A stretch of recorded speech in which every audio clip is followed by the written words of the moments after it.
What's up, Spikes? Welcome back to episode 2 of this series of the Goliath Gauntlet. This is, once again, the Azalea Gauntlet. If you haven't seen the first game, you should definitely check it out. It was very, very fun, very tense game. There's probably a link somewhere, or it'll be a recommended video, or you're already on our channel, so just go check it out. That'd be really great. Gives you some more context for what we're going through. But once again, joined by my good friend Jay, who goes by Zen State on YouTube, does fantastic altars. If we do another Prism Gauntlet, which I'm hoping to, because I feel like at some point I'm going to get some upgrades for that, Jay actually very kindly gifted me a very excellent Prism Shadow Box altar. Which nice of you to say. I mean, it's just factually true. You did gift it to me. That's. I mean the nice part. Yeah. You didn't have to say that. Yeah, but feel free to go check him out. He does box opening content and just artistic stuff. Very intriguing, very good content. I enjoy it very much. Thank you. But outside of that, what's going on today? We are playing another episode of the Goliath Gauntlet. I am playing Azalea once again. And just to go over sort of the general game plan, this is Azalea with some added Outsiders stuff. So we're playing Premeditate. We're playing some of the ways to give the Pox tokens, specifically Bloodrot Pox, and then also Inertia and Frailty as needed. And we are also playing with Death Dealer to, we'll be able to arsenal an arrow and draw. It helps out with a lot of the card inequality that sometimes Azalea struggles with. Every arrow has something that's usually lovingly referred to as the arrow tax, wherein they're just worse than comparable non-arrow attacks. But Death Dealer kind of helps to shore that up a little bit, as well as Crow's Nest. There are a couple cards in here that care about aim counters. This is just a free thing to add to the deck, with it being Quiver. So maybe it'll come into play this time. Who knows? Last time it just sort of sat there and looked pretty. Also playing the Skullbone Cross Wrap. Once again, sort of the bread and butter headpiece for Azalea. Allows you to opt so that you can set up the top card of your deck and use potentially with Azalea's ability. We also have Spring Tunic. Tunic is just a good card. I don't know that I have to tell you that specifically, but it is a good card. It allows you to block and also make resources sometimes, so pretty good. Bullseye Bracers allows you to basically reload an arrow and give it +1, which is nice if you don't have the extra resource to activate your Death Dealer, or if you just really need to have something else in there. Adds a lot of flexibility, as well as Snapdragon Scalers, the ultimate flexibility of Go Again. All of the attacks in this deck cost either 0 or 1, so it will always give Go Again, just to whenever I need it. And Jay, once again, thank you for joining us. Really excited to have you play again. But who are you playing? So, I'm Jay. Hello, everybody. I'm going to be playing Arakni Solitary Confinement, a brand new hero from Outsiders, which released officially yesterday. Yeah, as we're filming right now. Yes. I did I opened 2 boxes. And so I put this together with some of the things that I opened. It's not optimal. There's a few cards missing, but we're going to play with some new cards. I'm really excited. At Arakni's side, so Arakni's hero ability, first of all, the first attack that I play with stealth each turn gains Go Again. So I will be able to go again and hit you again, hopefully. Yeah. At their side, I should say, the Spider's Bites. These cost 2 to swing. They attack for 1 with Go Again, piercing 1, which is relevant if you're blocking with equipment. And when this hits a hero, the next time you defend with 1 or more attack action cards this turn, they will block for 1 less. Crown of Providence, which I played in game 1. So this is just a great 2-block that allows me to fix my hand at times. Spring Tunic for the same reasons you're playing Spring Tunic. Goliath Gauntlet, which I actually don't play with very often. So I'm going to have to remember to use it. But it buffs a big attack and makes it bigger by 2. Which big attacks are you playing? Pray tell. Yeah. I think I know. Probably, yes. Yeah.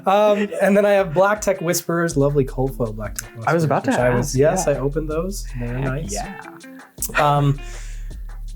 So this can give me conditional Go Again, as long as the thing hits, and it has to be an assassin attack action card. Yeah. And notably, you can buy it back if you're able to make silver. This is true. This is not the. I do have my silver handy here. It's not the crux of the deck sort of thing, but there's a world where that happens. Yes, it could come into play at some point. This is true. But yeah, okay. With that being said, you did win the die roll again. So you have chosen to go first. Yes. So good luck and have fun. And you are starting at 19, so I'm winning. That's true. What is this? I wish I could show the hand. You can. Well, so I will tick Tunic to 1, which may be one of the only things I can do this turn. wow. I will. Impressive. Thank you. Thank you very much. I'm going to pitch 2 to come in with a Spider's Bite. I'm going to bite you for 1, so they say. Oh, that's I'm what pitching a Razor Reflex Red and a Spike with Inertia Red. That's what you're referring to. I'll just take the 1. We're even now. Oh, yes. I will move to Arsenal. Okay. I will Arsenal card. Yeah, that's tough. I suppose, notably, I don't draw up any additional cards, so I just have to deal with this hand as it is. Which isn't bad by any means, but also could be much better. I'm going to kick things off by attacking you with a non-arrow attack action. Oh my god. And it's this Ravenous Rabble. And that is going to get -1 only, revealing this Premeditate, so it's coming in for 4 with Go Again. You would do that. I would. And I enjoy it. I will block with this Sneak Attack for 2, taking 2. Okay. All right. I will be activating my Death Dealer. So this will break the combat chain. I'm going to activate my Death Dealer. I'm going to pitch this Codex of Frailty. I'm going to snuggle this Red in the Ledger right into my arsenal. You're gonna be sick of this card by the time we're done filming today. Going to be, he says. I have feelings. That is actually still activated. I don't know why I untapped that, but I will draw the Premeditate that I revealed off of the Ravenous Rabble. Mm-hmm. Then I would like to play the Premeditate. Sure. That I revealed off of the Ravenous Rabble. And then I think I'm just going to attack in with the Red in the Ledger. This is coming in for 8. And if it hits, I get a Ponder token. And if it hits, I only get to do one thing. That too, yeah. That's an important... That's just some other words. You know? Oh, the words. Additional text. The painful words. I would like to do some things on my turn. So I'm going to take some damage. Okay. I'm going to block with Crown of Providence and my Black Tech Whisperers. And I'm going to choose to sync my arsenal with my crown. Okay. I feel like defense reaction is coming in hot here, potentially. Those are my blocks. Okay. Have you drawn your card from? I have. Okay. Not. Okay. Thank you. Yeah, I have no reactions. Me neither. Okay. I will take 5. Fantastic. So you have 1 action. I get a Ponder token, which will trigger immediately. But let's figure that out. Yeah, let's arsenal this card and pass over to you. Okay. I will start my turn off by taking Tunic to 2. We're good at remembering those things. I will go Wither. Oh. Yes. So this is a stealth card. When it hits a hero, I will create a Frailty token under your control. It does have Go Again, but I have been written into the ledger somewhere. Red. With red. Red. Yeah. I will declare no blocks. Do you have any attack reactions? Yes. I will react with a Spike with Blood Rot. Okay. Pitching this blue shred. I have 2 float. This will go to 6, and when it hits, you will get both a Frailty token and a Blood Rot token. I certainly will. Frailty, Blood Rot, and I will also take 6. Wow. Okay, well, I will move to my arsenal. Okay. I'm going to take up my Tunic to Tunic. Then let's just start things off by activating Skullbone Crosswrap to put this Infecting Shot face up and opt. I'll put that on top. That's not bad. That's pretty good. I would like to activate my Azalea. Okay. Goodbye, Infecting Shot. You've done a good job so far. Hello, Sleep Dart. This Sleep Dart has Dominate. Sleep Dart is going to enter the arena, and then I'm going to pitch this Melting Point to put an aim counter on it with my Crow's Nest. Okay. This is relevant because I'm going to play this melting point. Oh, God. Pitching this release the tension to give it +4. And if it has an aim counter, when it hits a hero, I destroy a one-handed weapon they control, base of power 1. Then I would like to pitch this sleep dart to attack with this sleep dart for 9. Yeah. Bunch of sleep darts and melting points. And it has dominate. And it has dominate. So it's coming in for 9 with dominate. And if it hits, you lose all hero abilities, and I get to destroy one of your spider's bites. Those things are bad-ish. Apologies, 8. Frailty. Ah, perfect. Much better. Yes. Now we don't take any damage. This 8 block card in my hand. I will block 3. Okay. Taking 5. I like to take 5. Yeah, 5 is better than it's a nice 6. It would have been 6. I was going to say round. It's not round, but it's a nice number. Yeah. Okay. So yeah. So sleep dart. Arakni's asleep for a bit. Melting point. Goodbye. Okay. And then yeah, I will pass over to you. I will take 2 damage from Bloodrot Pox. Aha. And you are up. I will begin my turn by ticking Tunic to 3. Giant dice to 3. 3 Nick. 3. Every time. Every time. I will Spider's Bite. Pitching this Shred. I will have 1 float. This is coming in for Uno. That's annoying, but fine. I will take 1. Please take 1. I would then like to break my Goliath Gauntlet to give my next cost 2 or greater +2. I will then play this Surgical Extraction. Pitching this Eradicate. I will have 2 float. This is coming in for 6, and it has a Scary on hit. When it hits you, I banish the top of your deck, and I also get to look at your hand, and I get to banish a card from your hand. I would like to take 6 damage. I would like to react with a red pummel, bringing it to 10, and ending your life. Do you? I was about to say, if you were going to talk about the pummel on hit, yes, yeah, I'm dead.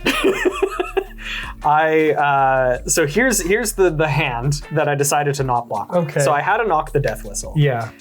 Which is the card I assume you were going to take, but the rest of my hand was pretty fine as well. Yeah. And also at this point, because I hadn't blocked the spider's bite, there really wasn't a reason for me to just toss like this many cards in front of it. It was ultimately greed that begot my downfall.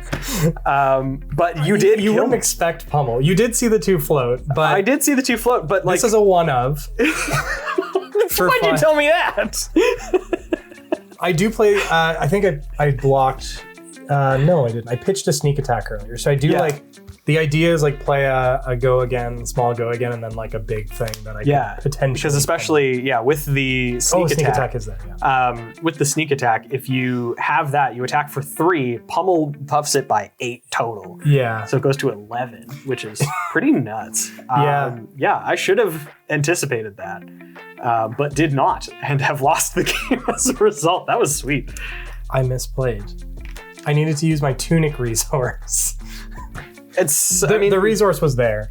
Yeah. Because I had 1 float, I would still only have 1 float after the Surgical Extraction. Yeah, but you still had it. I had the Tunic resource, yeah. So it doesn't. I had it mathed out. Yeah. But yeah. That's all good. But yeah, you crunched me with pummel. And now, after seeing that, I want to make this deck.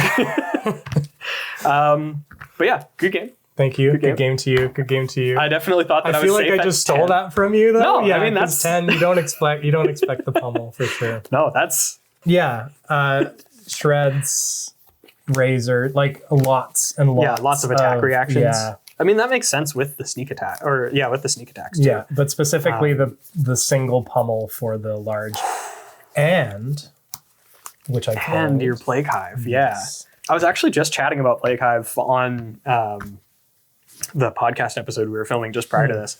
And Kel mentioned that Plague Hive was one of his top 5 cards for the set, like just in terms of... It's just like the flavor. I don't even care if it's good or not. Yeah. I think it's okay. The thing is, if it wasn't random, I think it would be broken. Like, I think it would be legitimately good enough to just include in every Assassin and Ranger deck. Yeah. And the yellow, I think it's well balanced. I think it's well designed. I really like it, and I'm just going to play it because it's fun. I think if it wasn't random, it would have to pitch for only one or something. Like it would have to have an additional downside.